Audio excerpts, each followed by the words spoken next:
My oldest, Bethany, teen, has a step-sibling, Maria, mid-teen. Bethany and I are white, while my husband and Maria are of Mexican descent.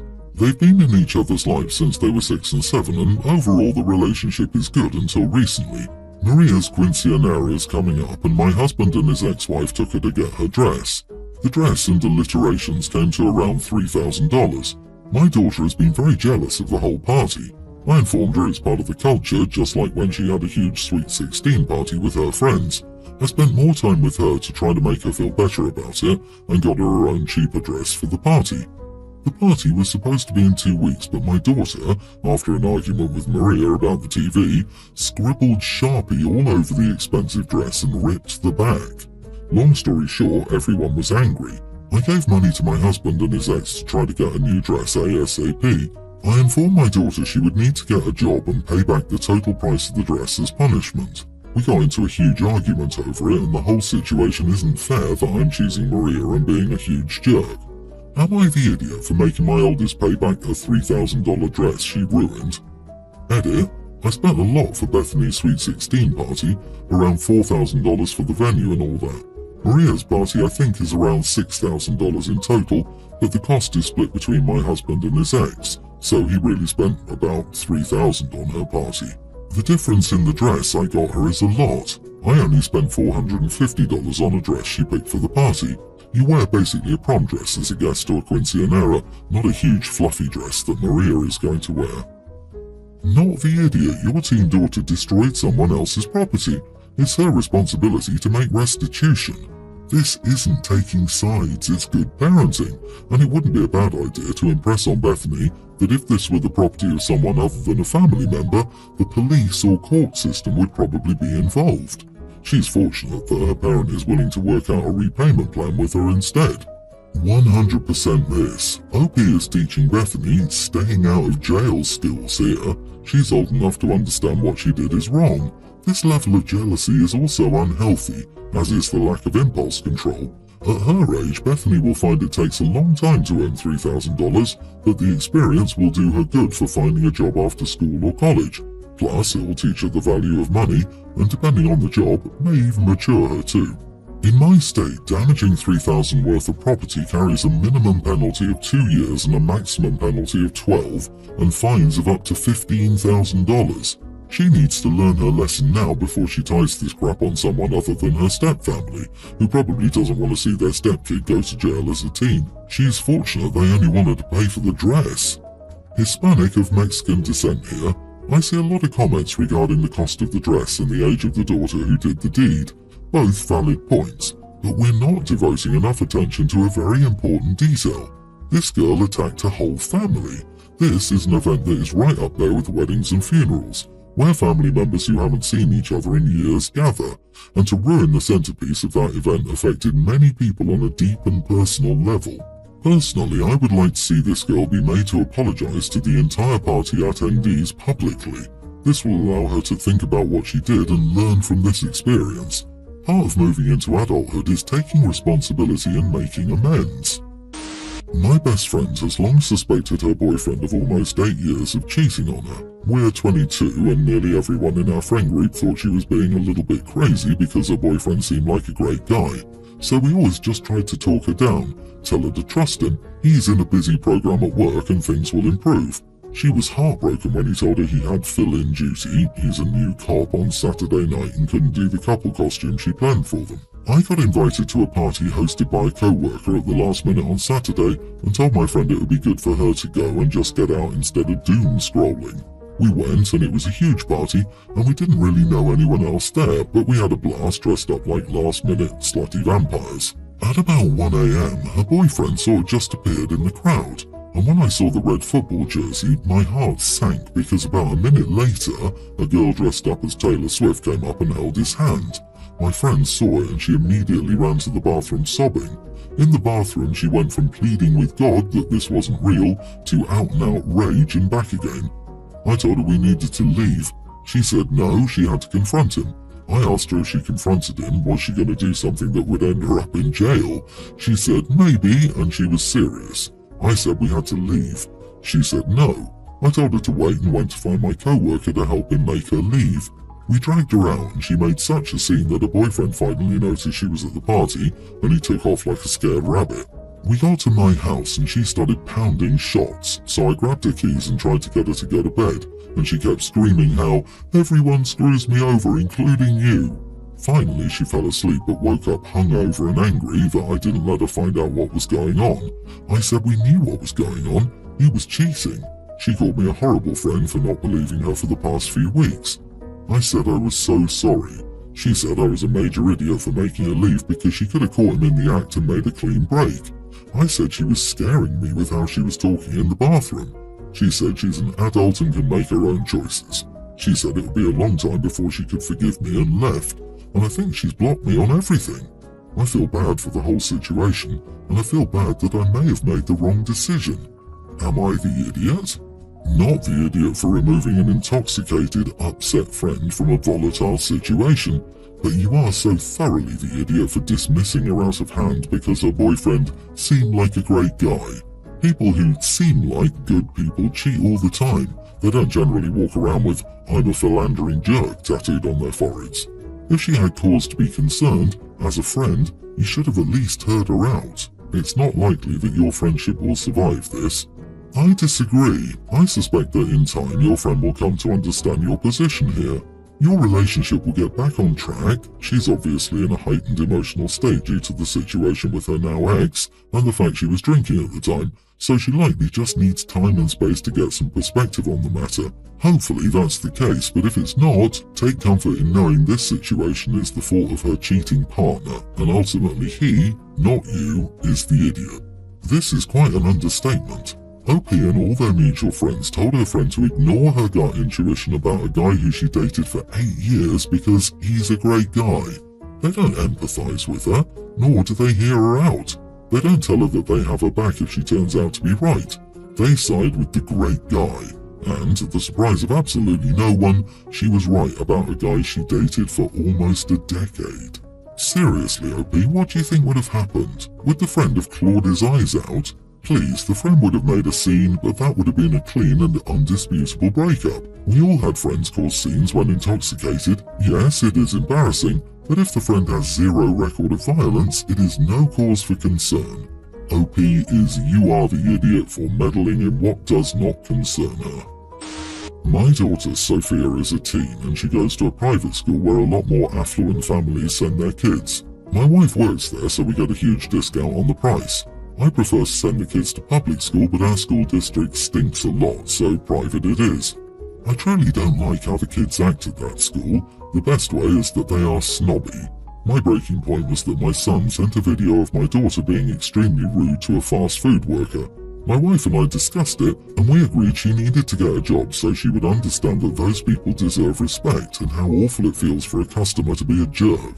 So she's been working at Target and dealing with all the customers. She hates it, and it got out in school that she has a job.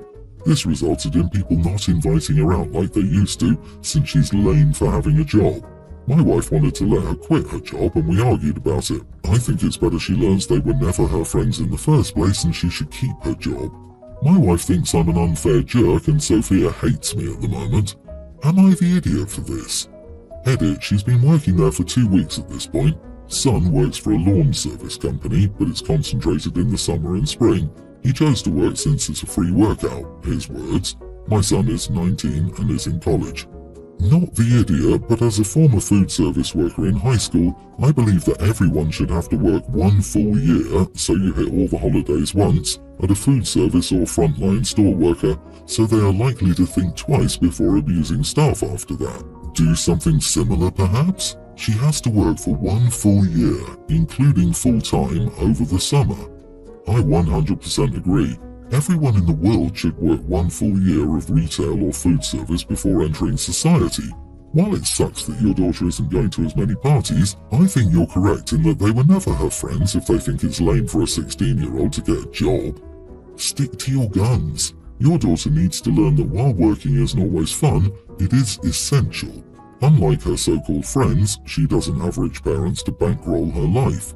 Earning and saving now will teach very important lessons that go beyond showing empathy to working people. Either way, did you find out why she was rude to the fast food worker? Oh yeah, the fast food worker didn't include the sauce packets in the bag they were dining in. She went up after and asked for them. He told her they were by the straws and he didn't have them at the register, literally 5 feet away from her. She was angry and yelling and told him to grab them for her. She even asked for the manager by the end. I, 32 female, have a sister, 36, and a brother, 34. The three of us were close as children. My sister and I were incredibly close from our early 20s on due to a traumatic incident that happened to her, and I was the person she felt most comfortable relying on. I was there and I held her hand through it all. Then, when I had had several miscarriages in a row, she was there for me and a great support. I was unable to carry my children. Biologically, I could have a child, but my body could not retain a pregnancy. So my husband and I had helped to have our 2 children. I'm their biological mother, but I didn't carry them. My sister-in-law did. I am truly forever grateful to her. During that period of my life, we were glad to have such amazing and supportive families. Things came crashing to a halt more than a year ago when my sister made some callous remarks about her children should be a priority to the family because hers came from her body. She said my DNA might have made my kids, but they would never really be mine. She ended up in a feud with our brother because she told him that he should remind his son that my son is not an additional boy in the family. My nephew was the only boy until my son was born. My brother was shocked by our sister's stance. She went in on me about how I should have embraced that I was never meant to be a mom and that I defied Mother Nature. It was incredibly hurtful and my brother stood by me and my sister didn't like that. Eventually we stopped communicating with her, but we also no longer saw her kids. My brother and I continued spending time together and our kids spent time together. My sister doesn't like that. She reached out separately and said we were cruel for excluding her children, and how could we leave them out like that? I was so bothered by what she said that I called her up and told her that if she wasn't so cruel, her kids would be included more. But none of us want to deal with her, and I want her nowhere near my children after what she said. She accused me of taking my issues with her out on her children. Am I the idiot? Not the idiot. How could she possibly say something like that? Giving birth does not make you a mother, nor does not giving birth make you less of a mother. I would hate to see what she thinks about adopted or foster children. Regardless of whether you gave birth to your children, they are yours. Period. Even if they weren't blood related to you, they would still be yours.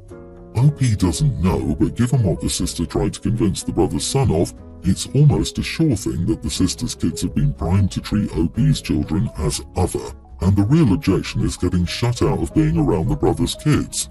Why does she want to spend time with your children? She doesn't find them worthy, makes disgusting remarks and doesn't see them as part of the family. Her children can hear the offensive things their mother says, and they would most likely repeat them to your children as well as their relatives. Sis sounds unhinged. Out of curiosity, does your sister spend excessive time on social media? TikTok is filled to the brim with toxic rhetoric, especially ones around motherhood and what a real mom is. It's so easy to get caught in a doom scroll, and the algorithm just shoves more of it in your face, and the next thing you know, you're in some pipeline flushing you down the back crack crazy toilet. Either way, I'm sorry you're dealing with this, but I'm glad your brother is on your side. OP, she supported you so much because it made her feel better. Like, OP can't carry kids, and I'm also an angel for sharing her burden and helping her stay below me where she belongs. And you destroyed her perfect plan to be a saint by letting your sister-in-law, a true saint, carry your kids. How dare you? Your sister is a demon. In January next year, my 25 female sister, 29, is having rib removal surgery. She's going to America because no doctor in our country will perform that type of surgery for non-cosmetic reasons. She'll stay there at first to recover a little bit before she returns. However, she'll need to take more time to recover when she gets back. She's asked if she can move in with me so I can be her caregiver. It would be for up to 4 months, although she said it could be longer and she doesn't know the exact timeline.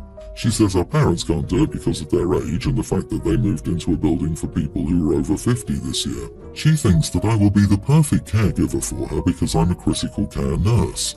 I said no. For one thing, my place only has 1 bedroom. Also, I spend all my time at work taking care of people. I don't want to do it in my off hours. The hospital I work at is busy and my shifts are long. I don't want to do work at home too. My sister is angry because she says if I don't do it, she'll have to pay for nurses and caregivers and they will be strangers.